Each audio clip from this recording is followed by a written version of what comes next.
I've talked about orality, and let's kind of go into that world. And you can enjoy the picture while I'm talking. This is the Buddha. Actually, he's about to perform a great miracle and rise into the sky. You can see the fire. He's rising into the sky here. And you can see he's supposed to be emitting, it's just fire that he's emitting from his body. And I don't know if I probably want to move the zoom box, because what's going on the right side is very important. If you see this naked ascetic here, who's being pulled with, this is when they're pulling him with ropes, but they can't take him away from his seat. And it's a very funny episode. They're saying to him, what's going on? Is your butt stuck to the chair? Is a chair stuck to your butt? And he's saying, I'm coming. And he's wriggling, but he can't get out. And actually, this is not what it says in the Pali text, because, this is a picture from Gandhara where you have a different kind of representation of this episode where they're trying to pull him in with ropes. But in the Pali, they don't pull him in with ropes. Buddha only says they would, okay?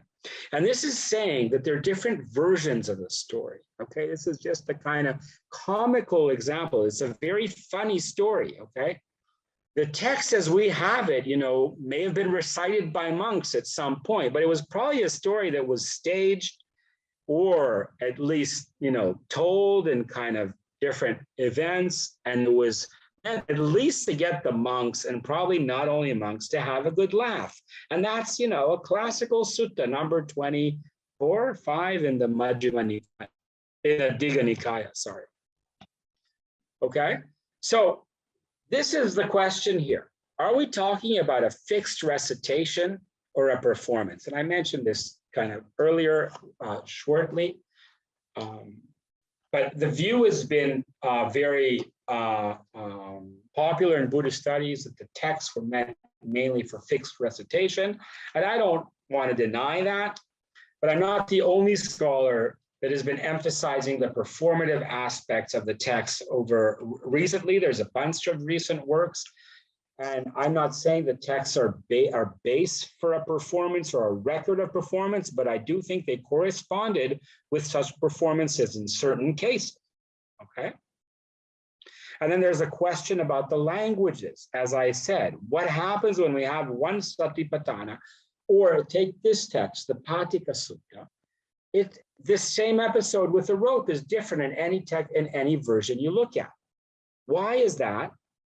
Because each tradition is telling the story the way it likes it. Why is the Satipatthana different? Because each philosopher is putting the Satipatthana, the establishing of mindfulness teaching, according to the way he wants to teach it. So what are we going to get from the comparison between the versions? What we're going to get is just versions.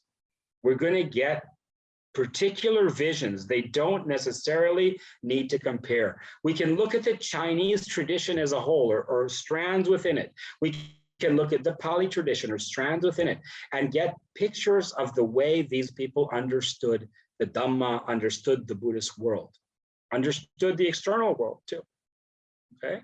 The point is that in any case, without having to decide if this is about a performance or not, there's a very powerful creative element here.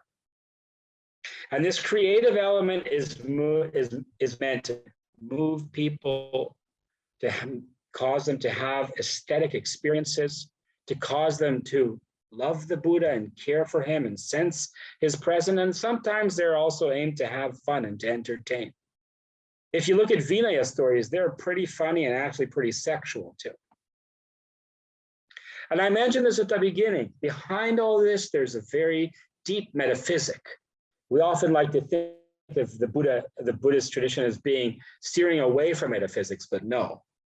The fact that, as I said, that the Buddha walked the earth is a very important philosophical idea, that he was a Buddha.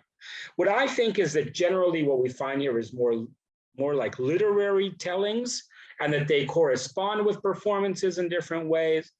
And yeah, I'm not going to get into very great detail. There's a strong traditional element, there's repetition of these fixed elements, but there's also a creative element alive in the way they're applied in each particular context.